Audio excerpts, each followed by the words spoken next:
मेरे प्रिय भाई और बहनों, हम एक ऐसे जमाने में जीते हैं जिसकी गति बहुत बहुत ज्यादा है।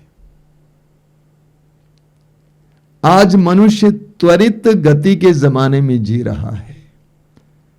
सब कुछ जल्दी जल्दी हो जाता है। विशेष करके जब से इंटरनेट और डिजिटल आंदोलन आया, सब कुछ इतनी जल्दी हो जाता है कि हम समझ नहीं पाते हैं। एक पूरी मोटी किताब कुछ ही क्षणों में नेट के द्वारा यहां से किसी भी देश में आप बेच सकते हैं, किसी भी कोने में आप बेच सकते हैं। ये कैसे होता है हम समझ नहीं पाते हैं। तो हम ऐसे जमाने में जी रहे हैं जहां पर सब कुछ बहुत जल्दी होता है। कंप्यूटर में कुछ ही पलों में पता नहीं क्या क्या बन जाता है। ऐसे में इंसान चाहता है कि हमारे आध्यात्मिक जीवन में भी गति आ जाए। हालांकि हम जानते हैं प्रकृति में ऐसा नहीं है। प्रकृति में हर एक चीज का अपना समय होता है। प्रकृति में एक नियम है, समय है, एक गति है। लेकिन मनुष्य चाहता है कि सब कुछ जल्दी हो जाए। हमने प्रार्थना में ईश्वर से मांगा, हमें तुरंत उसका जवाब मिलना चाहिए। अगर जवाब नहीं मिला तो टूट जाते हैं, विश्वास टूट जाता है, अंधविश्वासी बन जाते हैं, अविश्वासी बन जाते हैं। हमें बाइबल के उपदेशक ग्रंथ के अध्याय 3 में पढ़ने को मिलता है कि हर एक बात के लिए एक समय होता है। इसकी कई व्याख्याएं हो सकती हैं, लेकिन एक व्याख्या यह है कि हर बात के लिए एक समय होता है। ईश्वर का अपना समय होता है। दी आवर, केरोस जिसको कहते हैं, ईश्वर का अपना समय होता है। हमें मत्ती के सुसमाचार के अध्याय 15 में एक सुंदर उदाहरण मिलता है। प्रभु यीशु के पीछे एक कनानी स्त्री आए, एक अविश्वासी स्त्री, और चिल्ला चिल्लाते हुए प्रभु से प्रार्थना कर रही थी कि मेरी बेटी को चंगा कीजिए। प्रभु उसकी आवाज तो सुनते हैं लेकिन जवाब नहीं देते हैं। लेकिन वो नारी यीशु को छोड़ती नहीं है, बल्कि यीशु के पीछे, यीशु के शिष्यों के पीछे चिल्लाती हुई आती है। अंत में यीशु को उसकी बात को मानना पड़ा और उसकी इच्छा को पूर्ण करना पड़ा। लेकिन इस बीच उस नारी को प्रतीक्षा करनी पड़ी। उस नारी को उम्मीद रखना पड़ा, प्रतीक्षा करनी पड़ी। मेरे प्रिय भाई और बहनों, प्रतीक्षा करना यह आध्यात्म की एक महत्वपूर्ण पहलू है। एक विश्वासी को प्रतीक्षा करना पड़ता है, इंतजार करना पड़ता है। प्रेरित चरित्र की अध्याय 1 उसके वाक्य 4 और 5 में प्रभु यीशु ने अपने शिष्यों को पवित्र आत्मा के आगमन के बारे में कहा। प्रभु ने शिष्यों से कहा कि जो प्रतिज्ञा स्वर्गीय पिता ने तुम्हें दी है, उसकी पूर्ति की प्रतीक्षा करना।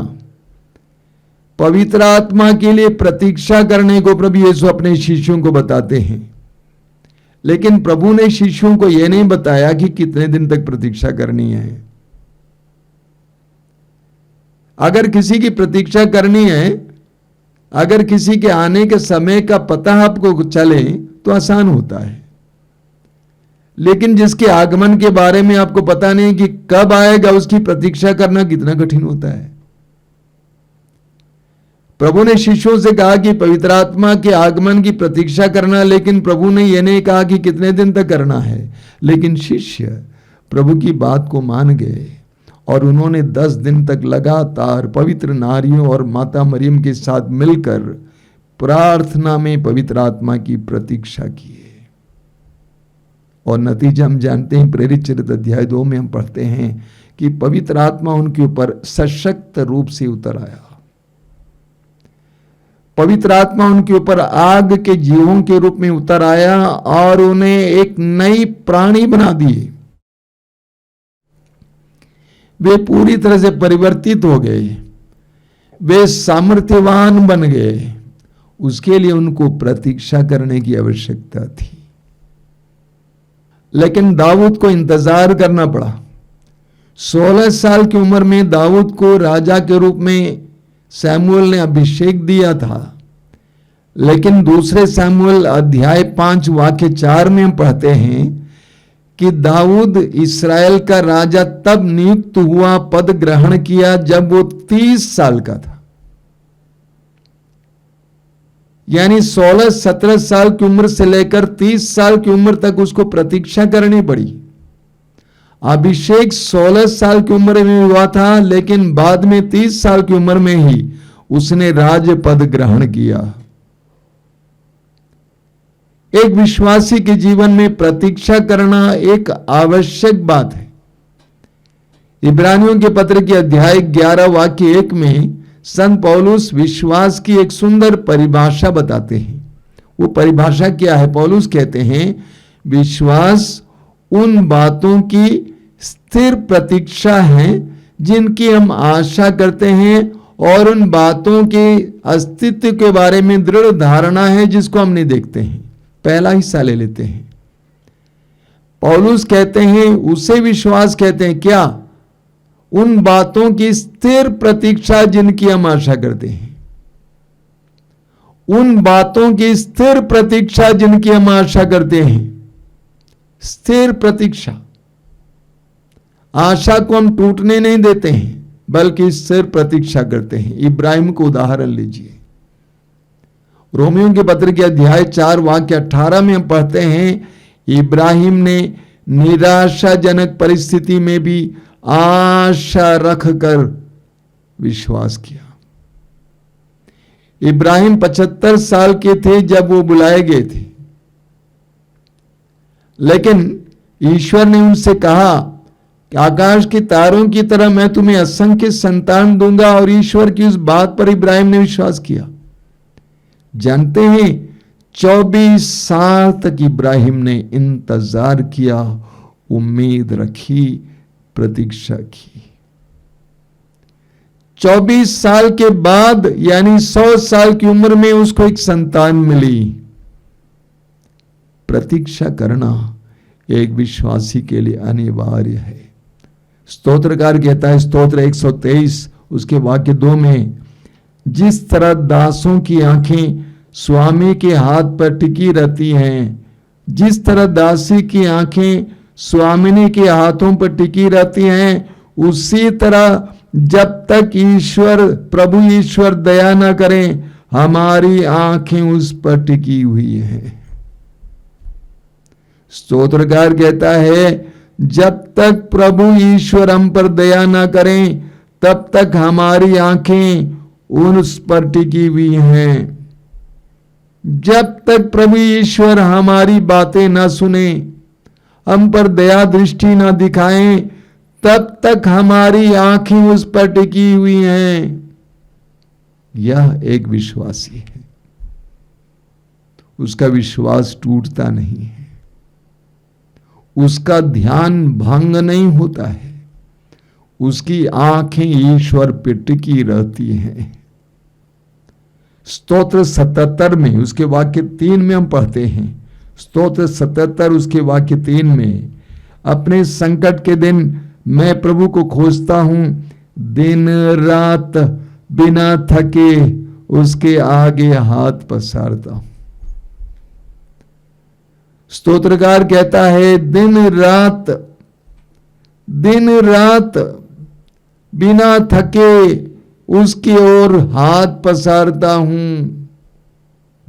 प्रतीक्षा करना, बिना थके, बिना हारे। नबी मीका के ग्रंथ को उठाइए, उसके अध्याय 7 वाक्य 7 में क्या लिखा हुआ है? मैं प्रभु की राह देखता रहूंगा, मैं अपने मुक्तिदाता ईश्वर पर भरोसा रखूंगा, मेरा ईश्वर मेरी प्रार्थना स्वीकार करेगा। एक सच्चे विश्वासी की प्रार्थना है। इन वचनों को आप बार बार दोहराएंगे बाद में पढ़ते समय। स्तोत्रकार कहता है, मैं प्रभु की राह देखता रहूंगा, मैं टूटूंगा नहीं, मैं निराश नहीं होऊंगा, मैं अंधविश्वासी नहीं बनूंगा, बल्कि मैं प्रभु की राह देखता रहूंगा। मैं अपने मुक्तिदाता पर भरोसा रखूंगा। मेरा ईश्वर मेरी प्रार्थना स्वीकार करेगा। मेरा ईश्वर मेरी प्रार्थना स्वीकार करेगा। एक विश्वासी को एक ऐसा भरोसा होना चाहिए और उस भरोसे में उसको प्रतीक्षा करने की आवश्यकता है। मैंने कई लोगों को देखा है कि जो कुछ दिन प्रार्थना में आते हैं उसके बाद टूट जाते हैं, चले जाते हैं, निराश हो जाते हैं। अब इब्राहिम का उदाहरण लीजिए। इब्राहिम से ईश्वर ने कहा कि आकाश के तारों की तरह मैं तुम्हें अनंत असंख्य संतान दूंगा, जबकि इब्राहिम की एक भी संतान नहीं थी। इब्राहिम ने इंतजार किया, प्रतीक्षा की, 10 साल नहीं हुआ, फिर 10 साल। आप और मैं होते तो हम लोग क्या करते? 10 साल के बाद बोलते कि ये ईश्वर तो बोलता है लेकिन करता नहीं है। लेकिन इब्राहिम के अंदर प्रतीक्षा करने की ताकत थी। उसका विश्वास इतना दृढ़ था कि वो प्रतीक्षा कर पाया। कई लोगों का विश्वास इतना दृढ़ नहीं है कि वे प्रतीक्षा नहीं कर पाते हैं। उनका विश्वास जल्दी समाप्त हो जाता है, टूट जाता है, वे प्रतीक्षा नहीं कर पाते हैं। लेकिन इब्राहिम ने प्रतीक्षा की और उसका फल इब्राहिम को मिला। हमें शोक ग्रंथ की अध्याय 3 में पढ़ने को मिलता है। शोक ग्रंथ अध्याय 3 उसके वाक्य 26 में वहां लिखा हुआ है, मौन रहकर प्रभु की मुक्ति की प्रतीक्षा करना यही सबसे उत्तम है। मौन रहकर प्रभु की मुक्ति की प्रतीक्षा करना यही सबसे उत्तम है। जब जीवन में परिस्थितियां बिगड़ जाती हैं, कुछ होता हुआ दिखाई नहीं देता है, लोग ताना मारते हैं, परिवार के लोग ही आपके खिलाफ हो जाते हैं, ऐसे क्षणों में मौन रहकर प्रभु की मुक्ति की प्रतीक्षा करना यही सबसे अच्छा है।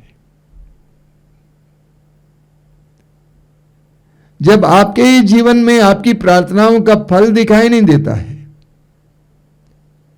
आपको लगने लगता है कि यह बेकार है, ऐसे क्षणों के लिए वचन कहता है मौन रहकर प्रभु की मुक्ति की प्रतीक्षा करना यही सबसे उत्तम है।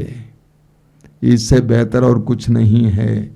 हमें स्तोत्र ग्रंथ में पढ़ने को मिलता है, स्तोत्र 130 में, स्तोत्र 130 उसके वाक्य 5 और 6 में, स्तोत्र 130 वाक्य 5 और 6 में स्तोत्रकार क्या कहता है, भोर की प्रतीक्षा करने वाले पहरेदारों से भी अधिक मेरी आत्मा प्रभु की राह देखती है। भोर की प्रतीक्षा करने वाले पहरेदारों से भी अधिक मेरी आत्मा प्रभु की राह देखती है। मेरे प्रिय भाई और बहनों, जब हम कठिनाइयों से गुजरते हैं, बार बार हमें परेशानियों का सामना करना पड़ता है, बार बार हमें विफलताओं का सामना करना पड़ता है। स्तोत्रकार कहता है भोर की प्रतीक्षा करने वाले पहरेदारों से भी ज्यादा मैं प्रभु की राह देखता हूं, प्रतीक्षा करता हूं। पहरेदार ऊँघने लगता है, रात को 2-3 बजे तक ऊँघने लगता है कि प्रतीक्षा करता है कब भोर होगी, कब सूरज उगेगा। उसके अंदर उम्मीद बनी हुई है, वो जानता है कि सूरज उगेगा। उम्मीद के साथ वह इंतजार करता है। पहरेदार उम्मीद के साथ इंतजार करता है कि सुबह होगी, मुझे विश्राम करने का समय मिलेगा, मैं सो जाऊंगा। स्तोत्रकार कहता है उससे भी ज्यादा मेरी आत्मा प्रभु की राह देखती है। स्तोत्र 40 में आप पढ़ेंगे, बहुत सुंदर स्तोत्र है। स्तोत्र 40 उसके वाक्य 2 में लिखा हुआ है, मैं प्रभु की प्रतीक्षा करता रहा, उसने झुक कर मेरी पुकार सुनी। स्तोत्रकार कहता है, वो अपना अनुभव बता रहा है कि मैं प्रभु की प्रतीक्षा करता रहा, कुछ भी हुआ, कोई भी कुछ भी बोले, मैं प्रभु की प्रतीक्षा करता रहा। और उसने क्या किया? उसने झुक कर मेरी सुनी।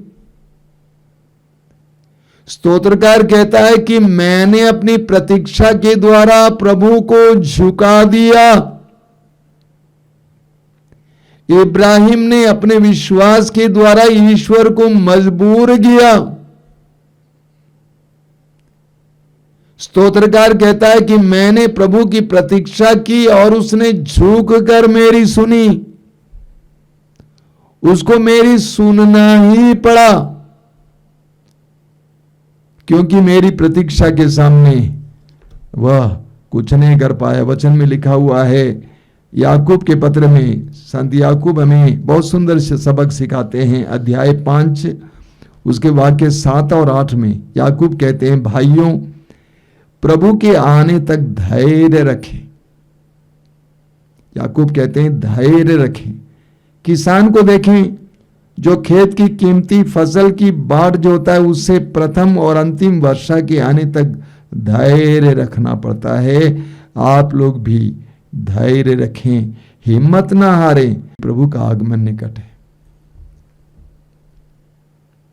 याकूब कहते हैं कि आप धैर्य बनाए रखें। याकूब एक किसान का उदाहरण देते हैं। किसान का उदाहरण लीजिए, किसान के अंदर कितना धैर्य है। इतने बीज बोए जाते हैं खेत में, कितने किलो बीज बोए जाते हैं, और वो विश्वास करता है कि बारिश आएगी,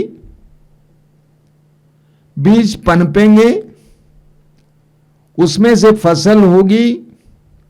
एक दृढ़ विश्वास। हर वर्ष किसान इसी विश्वास के साथ प्रतीक्षा करता है। याकूब कहते हैं किसानों से सीखिए और प्रतीक्षा करना सीखिए। किसानों से सीखिए और प्रतीक्षा करना सीखिए। लूकास के सुसमाचार के अध्याय 8 उसके वाक्य 15 में पढ़ते हैं, प्रभु यीशु बीज बोने वाले का दृष्टांत सुनाए और उसका अर्थ समझाते हैं कि अच्छी जमीन वो व्यक्ति है जिसने अपने हृदय में पवित्र वचन को ग्रहण किया और अपने धैर्य के कारण फसल लाता है। अपने धैर्य के कारण फसल लाता है। धैर्य का मतलब यहां क्या मतलब है? प्रतीक्षा करने की शक्ति। प्रतीक्षा करने की शक्ति अपने धैर्य के द्वारा फसल लाता है।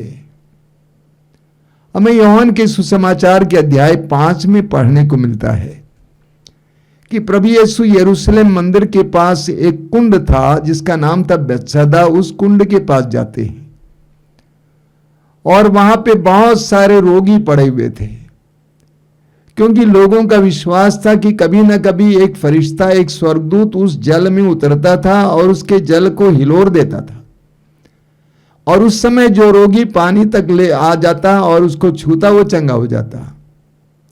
प्रभु यीशु चारों ओर भ्रमण करते हैं और एक ऐसे अर्धांग रोगी के पास आके खड़े होते हैं जो 38 वर्षों से पड़ा हुआ था। वहां पड़ा हुआ था, कोई जरूरी नहीं है घर पे पड़ा रहा होगा, लेकिन कुछ दिनों से वहां पर पड़ा है। 38 वर्षों से अपने पैरों के सहारे चला नहीं है, और प्रभु यीशु ने उस अर्धांग रोगी को चंगा किया। लेकिन वो 38 वर्षों से पड़ा हुआ था। 38 वर्षों तक उसको जिंदा किसने रखा? उसकी उम्मीद नहीं।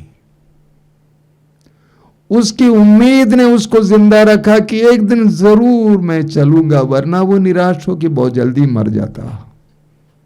उसकी उम्मीद ने, और उस उम्मीद ने ही उसको चंगा किया, उस प्रतीक्षा ने ही उसको चंगा किया। इस बात को जानना बहुत जरूरी है। हमें पुराने विधान में इस्राएलियों के बारे में पढ़ने को मिलता है।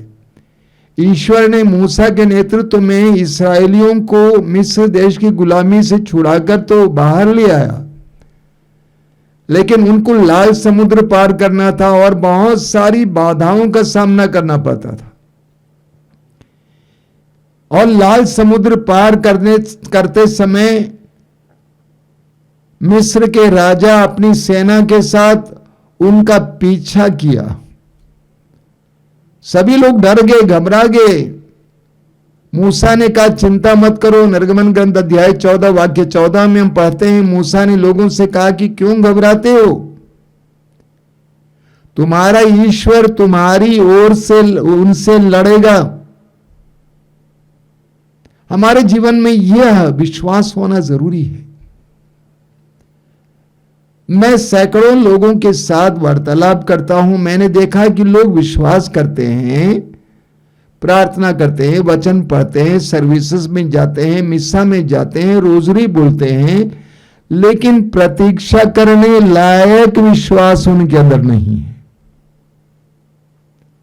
प्रतीक्षा करने लायक विश्वास उनके अंदर नहीं, उनका विश्वास बहुत टूट जाता है, बहुत परेशान हो जाते हैं, घबरा जाते हैं वे लोग।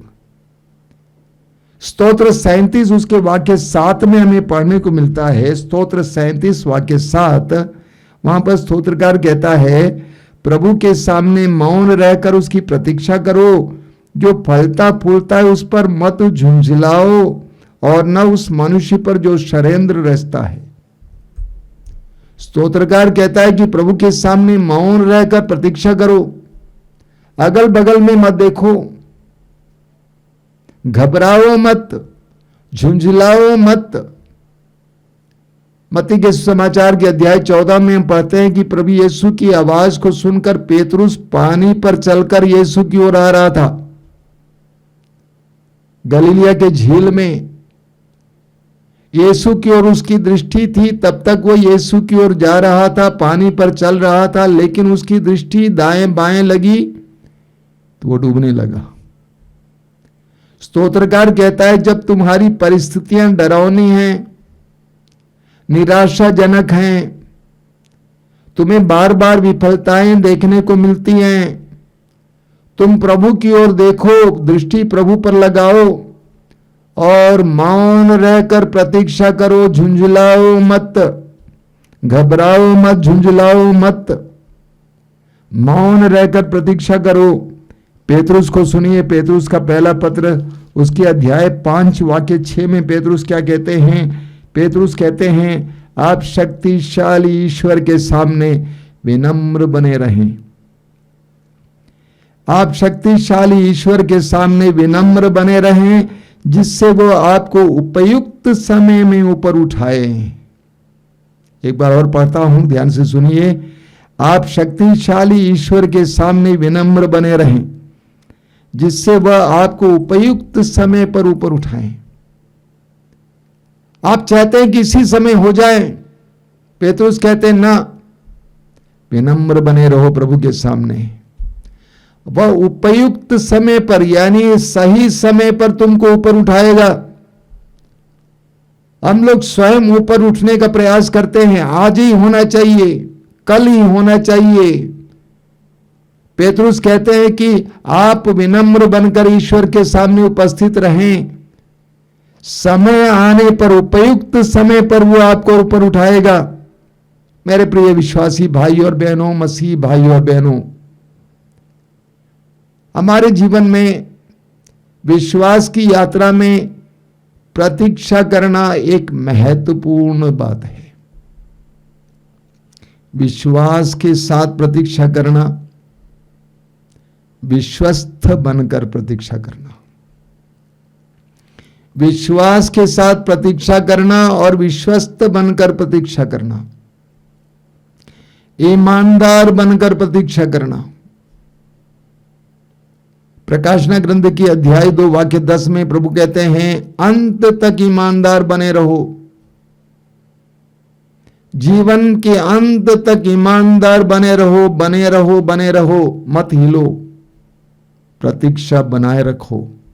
प्रभु से प्रार्थना कीजिए कि प्रभु मेरा विश्वास कमजोर है, मेरा विश्वास आसानी से डगमगाता है, परिस्थितियां विपरीत होने पर, विफलताओं का सामना करने पर मैं बहुत जल्दी टूट जाता हूं, दाएं बाएं देखने लगता हूं, मैं उपाय ढूंढने लगता हूं। मुझे प्रतीक्षा करने की कृपा दीजिए। जिस तरह इब्राहिम ने 24 साल तक एक संतान की प्रतीक्षा की, मुझे भी तेरे समय की प्रतीक्षा करने की कृपा दीजिए, तेरे हस्तक्षेप की प्रतीक्षा करने की कृपा दीजिए, तेरी मुक्ति की प्रतीक्षा करने की कृपा दीजिए। आइए हम प्रार्थना करें।